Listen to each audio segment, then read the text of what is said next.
I'm Clara Hayes, 29-year-old, and I am always feeling a step behind my socially brilliant sister, Sophie. When I meticulously planned an intimate birthday dinner for our mother, Mom's sudden, weak-voiced call about a terrible flu seemed to explain the cancellation. My thoughtful gift, a rare first edition, sat wrapped. Imagine my shock then to scroll through social media later and find a live stream from a bustling, upscale restaurant showcasing my entire family, Mom radiant, Sophie laughing, in a grand, public birthday bash. I never imagined their deception would sting so deeply, but the cameras revealed more than just a party. What would you do in that situation? Would you confront them? Would you walk away? Let me know in the comments below. And don't forget to like and subscribe to join me on this journey as I tell you what happened next. The sight on the screen hit me with the force of a physical blow. It wasn't just the party itself, but the sheer scale of it, the blatant contradiction to Mom's earlier feigned illness. The grandeur was a beacon of public display, a place where one went to be seen, not to quietly recover from a flu. Its towering Art Deco facade, illuminated by 1,000 tiny lights, often served as a backdrop for society pages and influencer feeds. Inside, it was all polished marble, hushed whispers, and the clinking of crystal, a world utterly antithetical to my mother's professed desire for a quiet evening. Yet there she was, Eleanor Hayes, not only present but thriving, her smile wide and genuine, far from the sickly pallor she had described hours earlier. She wore a shimmering sapphire gown I'd never seen before, and her usually restrained hair was styled in an elaborate updo. Sophie, ever the orchestrator of grand gestures, was beside her, basking in the glow of the flashbulbs and the admiring murmurs of a large, well-dressed crowd. Her own gown, a cascade of gold sequins, seemed designed to catch every ray of light, ensuring she was the glittering center of attention even while ostensibly celebrating Mom. My father, Robert, typically reserved and uncomfortable in large social settings, was surprisingly animated, engaging animatedly with a group of strangers, his usually stoic face creased with laughter. And Daniel, my younger brother, typically the most grounded and least prone to exaggeration, was caught in a candid shot, laughing heartily as he clinked glasses with Sophie, completely absorbed in the moment. The entire scene screamed celebration, a dazzling spectacle I was explicitly told had been canceled. It was an opulent, undeniable confirmation of my exclusion. My mind raced, trying to grasp the enormity of the deception. It wasn't a misunderstanding, not a last-minute change of plans thrown together for a miraculously recovered invalid. This was a meticulously planned event, a grand gala requiring weeks, if not months, of preparation, countless invitations, and significant expense. It was orchestrated to unfold without my knowledge or presence. The live stream, inadvertently revealing their secret, felt like a cruel cosmic joke, a public indictment of my status within my own family. I zoomed in on the faces on the screen, searching for any hint of remorse or discomfort, any fleeting shadow of guilt in their eyes, but found none. Only joyous, triumphant smiles. The betrayal wasn't just the lie. It was the deliberate exclusion, the calculated effort to keep me out of a significant family moment, one I had genuinely cared about and prepared for with a devotion they clearly didn't value. The contrast between my carefully chosen, intimate gift, that delicate first edition sitting forlornly on my coffee table, and the public fanfare on screen was stark, highlighting the fundamental difference in how I viewed family connection versus how they apparently did. It was clear that my brand of love, quiet and thoughtful, was not the kind they wanted to display. As the live stream continued, showing Mom accepting a large, intricately framed proclamation for her incredible community philanthropy from a local politician, I felt a peculiar sting. Mom, who had always claimed to detest public attention, who preferred quiet evenings and intimate conversations, was beaming under the spotlight, her cheeks flushed with pride. It was clear that this grandiosity, this public validation, was Sophie's doing. Sophie thrived on being seen, on orchestrating events that elevated her, and by extension, the family's perceived social standing. My quiet dinner at the Willow Bistro would never have satisfied that hunger for public acclaim. It wasn't enough for Mom to simply have a birthday. She had to be honored in a way that broadcast the family's influence and connections. And in Sophie's worldview, that meant a public spectacle. One I, with my preference for genuine intimacy and distaste for performative displays, apparently didn't fit into, or worse, might detract from.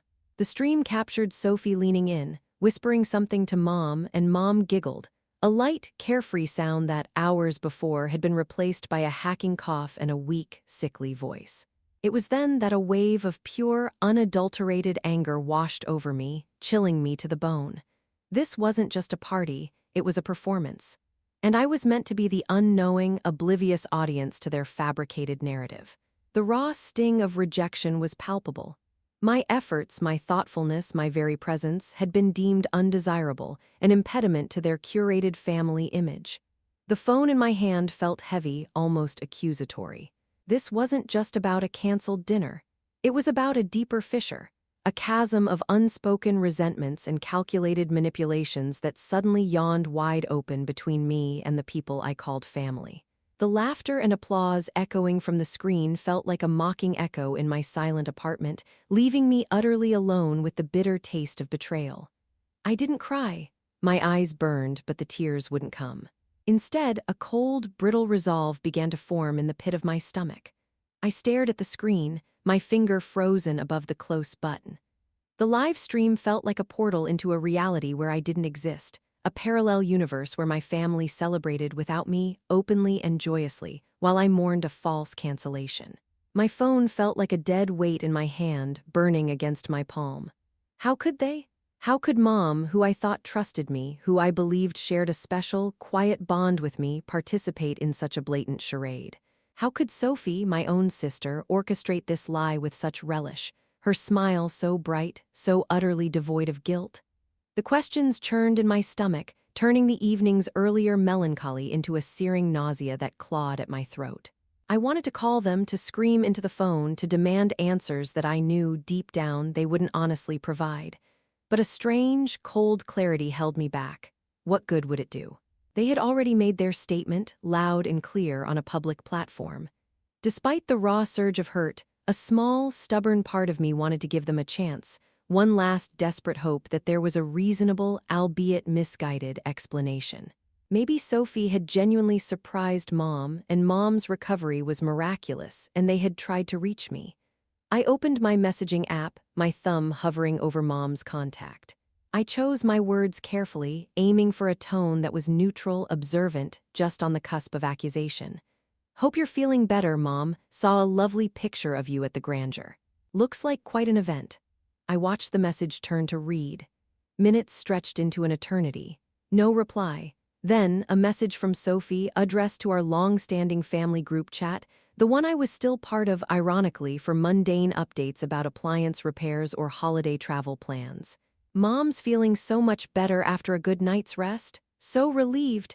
It was a clear, dismissive denial, a casual continuation of the lie, as if my knowing was irrelevant, a minor inconvenience to be glossed over.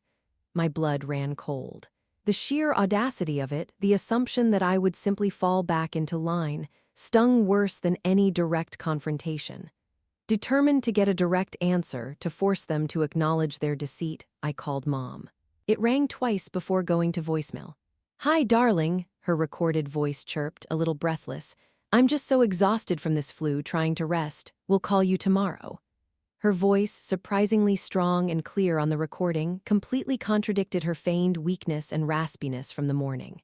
It was a pre-recorded message, a deliberate shield. I then called Sophie. She answered on the third ring, her voice bright, almost too cheerful, as if she were greeting a casual acquaintance. "Clara, to what do I owe the pleasure?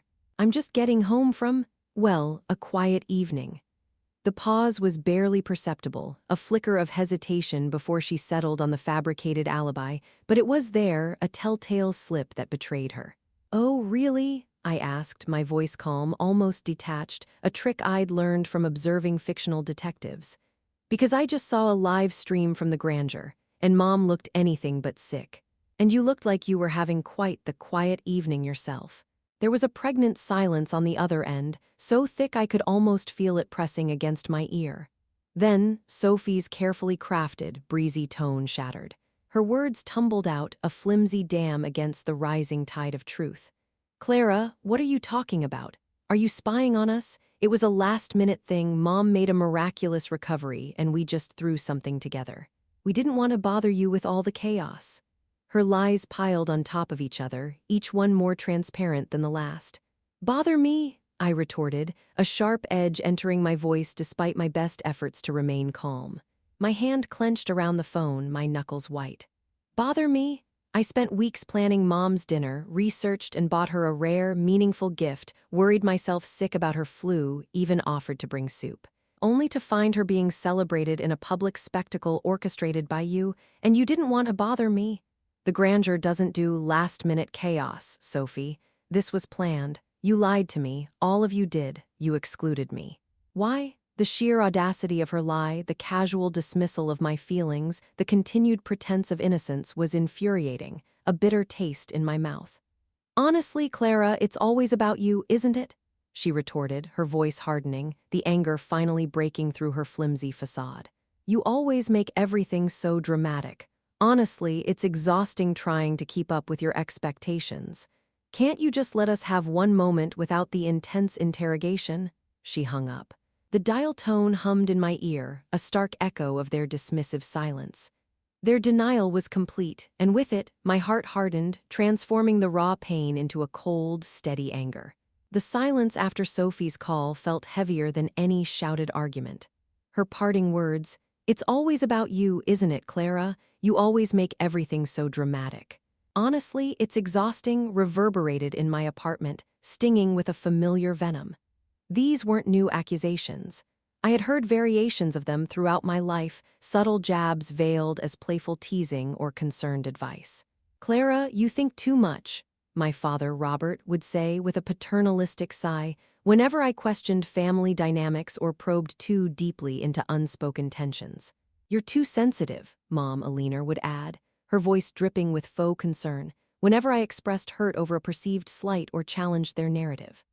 Sophie, however, had mastered the art of the dismissive sigh, the exaggerated eye roll, the casual remark that implied my very existence was a burden, an unnecessary complication to their carefully maintained facade of perfection. It wasn't that I was demanding attention, quite the opposite. I was the quiet observer, the one who found solace in books, the aspiring novelist who preferred solitude to the spotlight. My personal joys were found in the intricate dance of words, the quiet hum of creativity, the deep dive into characters and their motivations. Perhaps that was the problem. While Sophie thrived on external validation, on being the glittering center of attention, on performing her life for an audience, I gravitated towards depth and genuine connection, valuing authenticity above all else. My efforts to create a meaningful, intimate birthday for Mom were born from that desire for real, unadulterated connection.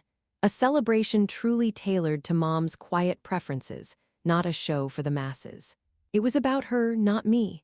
Yet somehow my quiet thoughtfulness was twisted into an act of self-serving drama, a bother they felt justified in circumventing with elaborate lies and public spectacle. The hypocrisy was breathtaking. They claimed I made everything about me, yet they were the ones staging a grand, public spectacle for Mom that was undeniably about appearances, about projecting a certain image to the world, about celebrating themselves through Mom's honor, a world I clearly didn't fit into or wasn't allowed to inhabit. The contrast between my genuine concern and their calculated performance was stark. As I sat there, the echoes of their dismissals swirling around me, I began to piece together a pattern that stretched back years. It wasn't just this party. It was the spontaneous family vacation photos I'd seen on social media, the last-minute family dinners I was never invited to, the constant vague excuses for why they were too busy or just getting together for a quick bite when I suggested getting together. There was a parallel family life happening, a shadow family conducting its affairs in secret, where I was consciously and deliberately excluded. The live stream wasn't just a revelation of this specific lie. It was a brutal, public affirmation of my peripheral status within my own kin. It solidified the gnawing suspicion I'd harbored for years, that I was not truly part of their inner circle, not in the way Sophie or Daniel, or even Daniel's wife, Jessica, seemed to be. The pain of betrayal, sharp and visceral, slowly morphed into a quiet fury, a burning resolve that settled deep in my core. I had spent years trying to understand them, to fit into their mold, to be less dramatic, less sensitive, less intense, to be whatever version of Clara they found palatable. I had sought their approval, yearning for a deeper connection that always seemed just out of reach, like a shimmering mirage. Now, faced with such a calculated and public act of deception, I saw the utter futility of it all. They didn't want genuine connection, they wanted control. They wanted a version of me that was convenient, pliable, and most importantly, invisible when it suited their narrative, a non-disruptive element in their carefully constructed reality. Their words, once sharp blades of hurt, now felt like cold, undeniable facts laid bare under the harsh light of truth. I was too much for their carefully curated public image, too real for their superficial harmony. And in that agonizing yet liberating realization, a strange sense of profound independence began to stir. If I was too much for them, then perhaps I didn't need their approval to be exactly who I was. I could be too much, and it could be precisely enough for me. The following days were a blur of numb routine and quiet introspection. I went through the motions of my work, editing marketing copy for clients, but my mind was a churning tempest of hurt and anger, a relentless internal monologue replaying the live stream, Sophie's cutting words, Mom's casual deception. I meticulously deleted Sophie's number from my phone, muted the family group chat, and unfollowed all family members on social media. It felt drastic, a deliberate severance of ties, a burning of bridges, but it was absolutely necessary for my sanity. Every notification, every photo, every trivial update had become a fresh stab of betrayal, a constant reminder of the life they lived without me, the version of me they had chosen to erase from their narrative. The thought of calling them again, of begging for explanations they clearly weren't willing to give honestly, of subjecting myself to more veiled insults was utterly exhausting. I needed space, not conflict. I needed to breathe without feeling like their expectations were suffocating me. My apartment, usually a haven of quiet contemplation, a sanctuary where my creative thoughts could flourish, now felt suffocating, its walls pressing in on me. I couldn't focus on my novel. The words seemed hollow, meaningless compared to the raw, unfiltered drama unfolding in my own life. My characters felt two-dimensional, their struggles pale in comparison to my own. I found myself walking for hours aimlessly through the bustling city streets, seeking a physical outlet for the emotional turmoil. The familiar urban landscape, once a source of inspiration, a vibrant backdrop for my stories, now seemed to mock me with its indifferent bustle, its crowds of happy, connected people. I longed for solace, a sense of grounding, a place where the air felt clearer, untainted by deceit.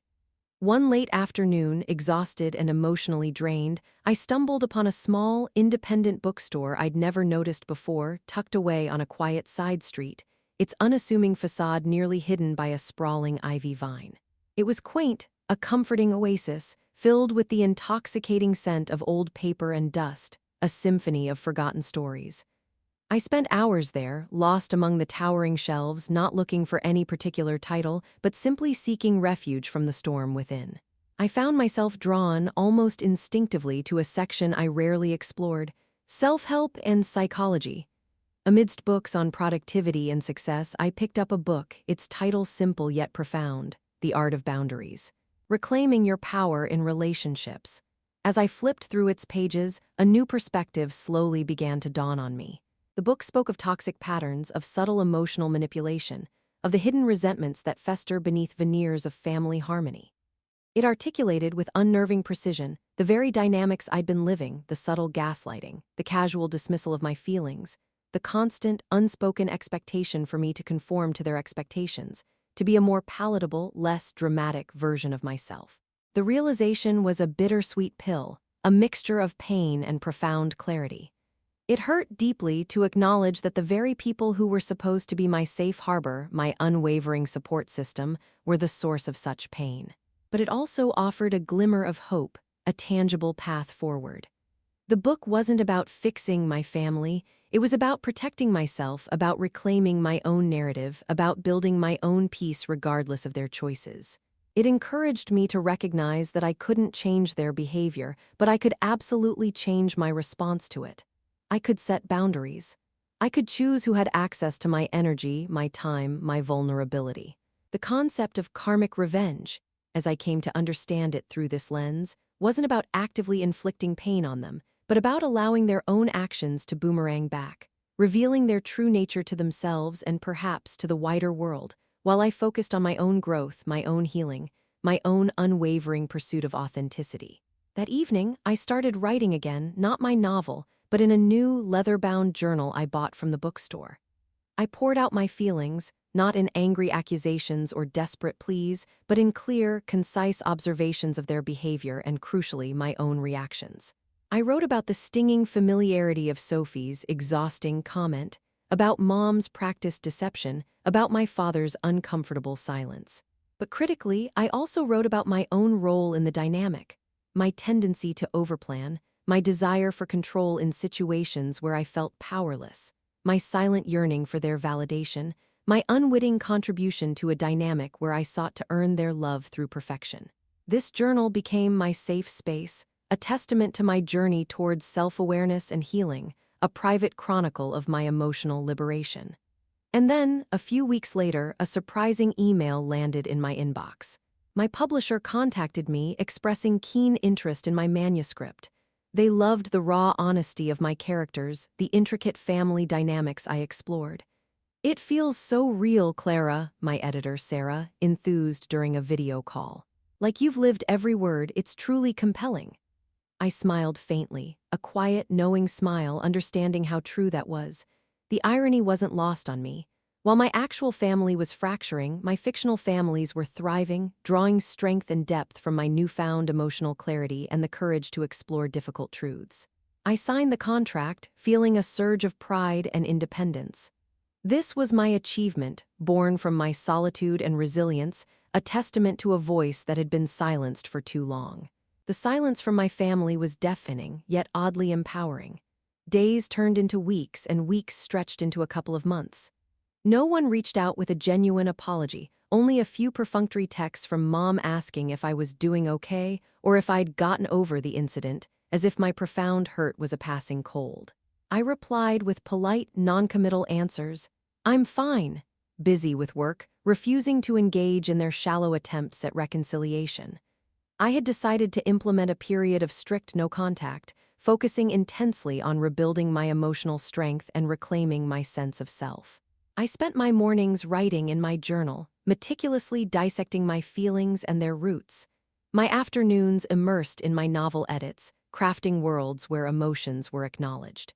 And my evenings practicing mindfulness and self-care, learning to breathe through the lingering pain. The initial sting of betrayal slowly dulled, replaced by a quiet sense of resolve, a steeling of my spirit.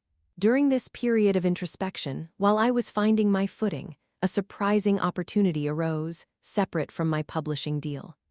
A local literary festival, aware of my burgeoning presence in the publishing world, invited me to speak on a panel about narrative voice. It was a small but significant step, a chance for me to share my passion and connect with readers directly.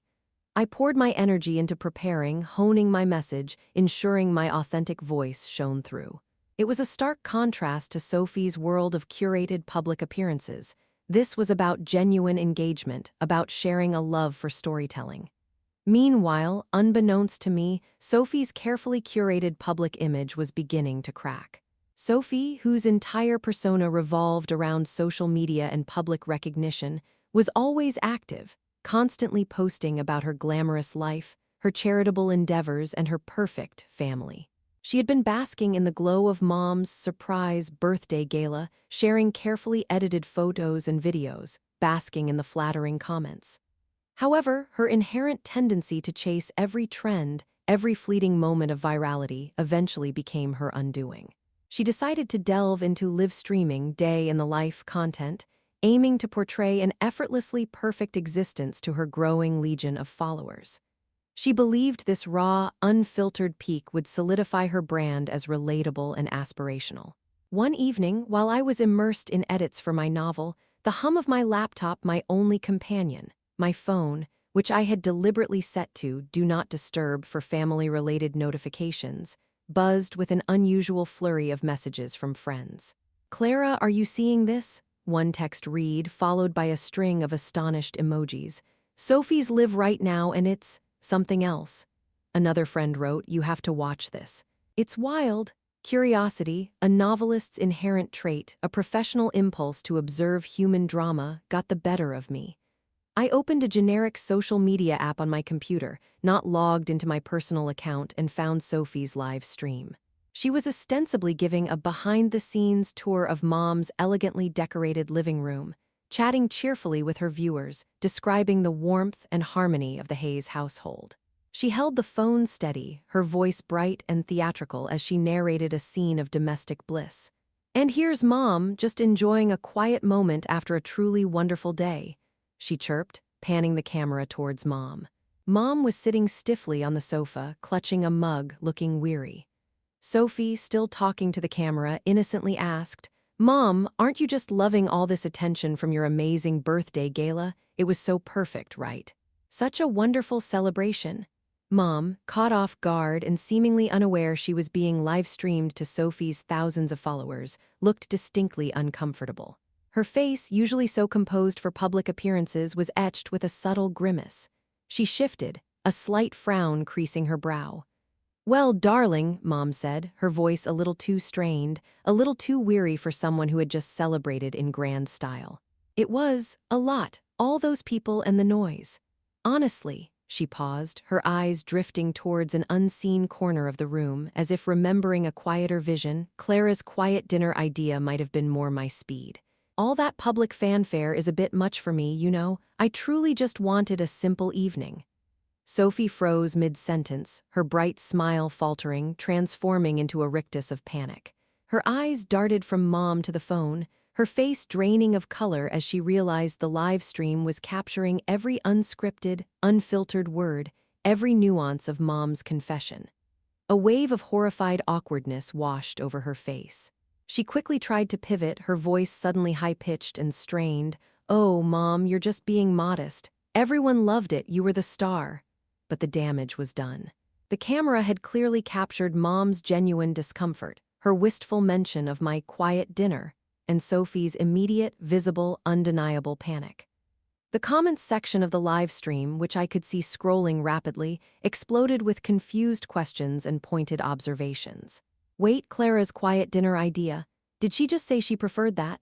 Sophie looks like she saw a ghost. What public fanfare?" Sophie stammered an excuse about a bad connection and abruptly ended the stream, but not before the crucial clip of Mom's confession and Sophie's resulting facial contortion was screenshotted and shared widely across various platforms. The unraveling had begun, and it was entirely of their own making. The accidental live stream went viral within our local circles and beyond. The clip of Mom's unscripted confession, her preference for Clara's quiet dinner idea, and her admission that all that public fanfare is a bit much for me, spread like wildfire across social media. It wasn't just my friends who saw it. It was Sophie's thousands of followers, our extended family, family friends, and even local acquaintances who had been present at the grandeur gala. The carefully constructed facade of Mom's miraculous recovery and her purported enjoyment of the lavish, public celebration began to crumble, replaced by a narrative of manipulation and deceit. My phone, which I had muted for family, now buzzed incessantly with messages from outside our immediate circle, a chorus of confused, sympathetic, and sometimes gleeful inquiries. "Clara, I saw Sophie's live stream. Is your mom really okay with all those big parties now after being so sick? So, your mom wasn't sick for your dinner, what happened that day?" That look on Sophie's face was priceless when Mom said that. Poor Alina, Sophie always pushes her into things she hates. The karmic retribution was subtle, yet undeniably potent. It wasn't about me actively seeking revenge or revealing their deceit.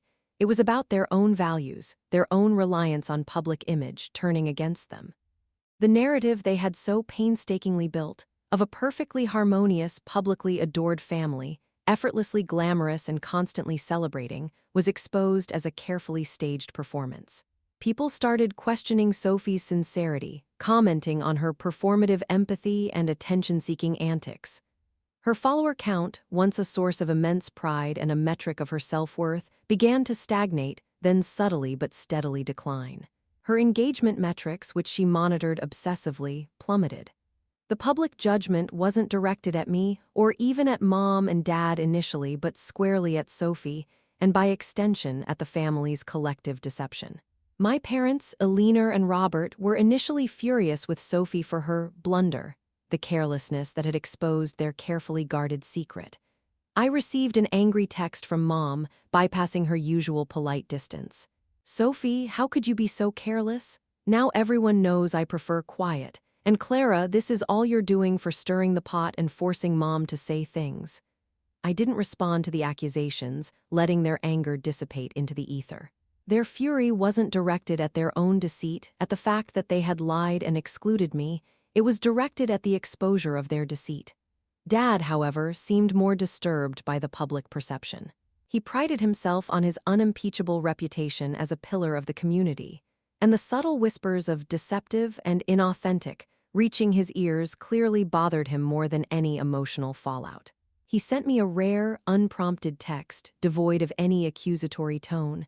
"Clara, your mother is quite upset about the video. Perhaps it's time we all had an honest conversation away from cameras and public platforms." His wording suggested a profound shift in his priorities, from maintaining a facade to managing damage control. Sophie, meanwhile, was spiraling. The relentless onslaught of negative comments, the visible drop in her online engagement, the subtle social snubs from acquaintances who now looked at her differently, all of it chipped away at her carefully constructed self-image, her fragile ego. Her desperate attempts to stage authentic follow-up content like raw morning routines or vulnerable chats only made things worse, making her appear more desperate and disingenuous. Her sister-in-law, my brother Daniel's wife, Jessica, who had always admired Sophie's social media prowess and had been a participant in many of the Shadow family events, finally reached out to me. Her message was hesitant, almost contrite. She confided in me that Sophie was absolutely beside herself and can't understand why people are being so mean and judgmental. Jessica, who had been a quiet observer to Sophie's antics, seemed to finally realize the true depth of Sophie's manipulation and the toxic undercurrents of the family dynamic. "She was so worried about being overshadowed, Clara," Jessica admitted cautiously over coffee, a few days after her initial text. "She always felt like you were the smart one, the one with substance, and she needed the glamour and public praise to compete. It was never about Mom's preference, it was about proving something." It was a painful admission, but it finally shed light on the source of Sophie's deep-seated insecurity and relentless need for external validation, her constant need to be the brightest star, even if it meant eclipsing others. The indirect nature of the karmic justice was perfect. I hadn't had to seek revenge. Their own actions, their own values, their own desperate reliance on external validation had turned against them. Their reliance on public image had become their Achilles heel. The grandeur gala, meant to elevate them, to solidify their social standing, had instead become the very symbol of their hidden dishonesty and superficiality. While they grappled with their fractured public personas, with the subtle shift in how they were perceived by their social circle, I found a quiet strength in my authenticity, my writing flowing more freely, unburdened by the crushing weight of their expectations or the need for their approval. The silence from their side wasn't just absence. It was a necessary space, a fertile ground for my own peace to finally take root and flourish. Weeks turned into a couple of months. The initial flurry of public judgment surrounding Sophie's live stream had quieted, the internet's attention span ever fleeting, but its ripple effects lingered within our community. Sophie's online presence, once her entire identity, had become less prominent, her posts fewer and more subdued. She hadn't completely disappeared, but the vibrant, effortless glamour was gone, replaced by a cautious, almost tentative tone. The grand spectacles ceased, the performative philanthropy evaporated. For the first time, she seemed to be grappling with genuine social consequences, rather than simply brushing them off with another PR-perfect smile. She was forced to confront a reality where not everyone admired her, where her carefully constructed facade was seen through. One quiet Tuesday afternoon, I received an unexpected call from my father, Robert. His voice was unusually somber, devoid of his usual forced joviality or casual dismissiveness. "Clara," he began, his tone a stark contrast to any previous conversation, "your mother, She's been quite withdrawn lately. The attention from Sophie's video, it really upset her. Not just the public aspect, but she said she felt exposed about her true preferences. She mentioned something about wanting to have that quiet dinner with you. She specifically asked if you'd be willing to revisit that idea. There was no blame in his voice, no demand, just a quiet, almost hesitant plea. It was a stark contrast to his earlier silence and avoidance. He was, for the first time, acknowledging the human cost of their deception, not just the damaged social reputation. His voice carried a genuine weariness, a break in his usual impenetrable demeanor. I hesitated, the wound still fresh, the memory of their betrayal still a dull ache. But the deep-seated desire for genuine connection, for the true, authentic family I always yearned for, still flickered stubbornly within me. "Dad," I said, my voice measured, "I'm willing to talk, I want to talk, but it needs to be real this time. No more secrets, no more miraculous recoveries for public appearances, no more hidden agendas. Just honesty." He agreed immediately, his relief palpable. "Absolutely, Clara, just us, and Mom really wants to see that poetry book, the one you found for her." He even admitted, with a sigh that carried years of unspoken burdens, "I should have stood up to Sophie when she first suggested the public gala. It didn't feel right, but I let her steamroll me, I regret that." That simple admission, a crack in his usual conflict avoidance, a rare glimpse of vulnerability, meant more than any grand, rehearsed apology. It was a true shift. A week later, I found myself walking back into the Willow Bistro, the very same private room, imbued now with a quiet significance. This time, it was just Mom, Dad, and me. No Sophie, no Daniel, no cameras, no hidden agendas. The air was hushed, filled only with the soft hum of conversation from other diners and the gentle clinking of silverware. Mom looked tired, her eyes still holding a hint of lingering sadness, but genuinely relieved to see me. The rare first edition of her poetry sat on the table between us, a silent testament to the thoughtfulness that had been so casually dismissed and overshadowed before. "Clara," Mom began, her voice soft, almost fragile, "I'm so sorry, about the flu, about the gala. Sophie." She really pushed for it, and I just went along. I thought it would make her happy. I thought it was easier to say yes. But it wasn't what I truly wanted. I just wanted a quiet evening with you, celebrating in a way that felt authentic to me. Her confession, unprompted and heartfelt, was a balm to my aching soul, a gentle poultice on a long festering wound. We talked for hours, not about blame, but about understanding, about the complex web of unspoken expectations and fears that had bound us. Mom admitted her deep-seated fear of confronting Sophie, of always seeking to keep the peace at any cost, even at the expense of her own truth. Dad spoke about his own discomfort with Sophie's public theatrics, but his reluctance to challenge her, his fear of family conflict. I, in turn, shared my own perspective, my feelings of being unseen, of always being too much or too little for their unspoken expectations.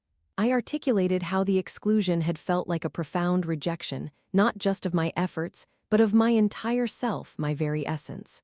There were no raised voices, no accusations, only a raw, uncomfortable honesty that stripped away years of pretense. We acknowledged the complex, often unspoken family dynamics that had led to the betrayal, the roles we had all unconsciously played. It wasn't a quick fix, not a magical solution, but it was a genuine beginning, a first step on a long, winding road to true reconciliation. In the months that followed, things slowly, tentatively began to shift. Mom started calling me more often, not with superficial chatter, but with real conversations about her day, her thoughts, her quiet joys, her true feelings. Dad, too, made a consistent effort to connect, inviting me for coffee, asking about my writing, listening intently without offering unsolicited advice or judgment. Sophie, after a period of self-imposed social media exile and a noticeable decrease in her public appearances, finally reached out. Her voice was hesitant, almost vulnerable, lacking its usual performative flourish. "Clara," she said, I think I understand why Mom said what she did on the live stream, and why you were so hurt. I'm sorry. I was so caught up in appearances, so desperate to prove something that I forgot what really mattered. Genuine connection, Mom's actual happiness, and your feelings. It wasn't a perfect apology, perhaps still tinged with a focus on her own perspective, but it was a start, a crack in her hardened exterior. She admitted her deep-seated jealousy, her feeling of constantly having to prove herself against my perceived intellectual strengths and quieter achievements. I, in turn, shared my own struggles with feeling overlooked, and my frustration with her relentless need for external validation, which often overshadowed everyone else. We didn't become a perfectly harmonious family overnight. Old habits die hard, and the journey of true reconciliation is messy, fraught with missteps and moments of frustration. But the shadow family they had built, the one built on lies and exclusion, had been exposed by their own actions, and its foundations irrevocably crumbled. In its place, a new, albeit imperfect, foundation was being laid, one built on honesty, vulnerability, and a newfound, sometimes uncomfortable, respect for individual differences. My book, The Invisible Thread, found unexpected success, its themes resonating with countless readers who felt similarly unseen or misunderstood. My voice, once silenced by my family's dominant narrative, was finally being heard, not just by them but by the world, proving that quiet authenticity could indeed shine brightest. The karmic revenge wasn't about their spectacular downfall. It was about their forced introspection, their quiet reckoning with the truth of their actions, and my own profound liberation to finally thrive authentically, on my own terms.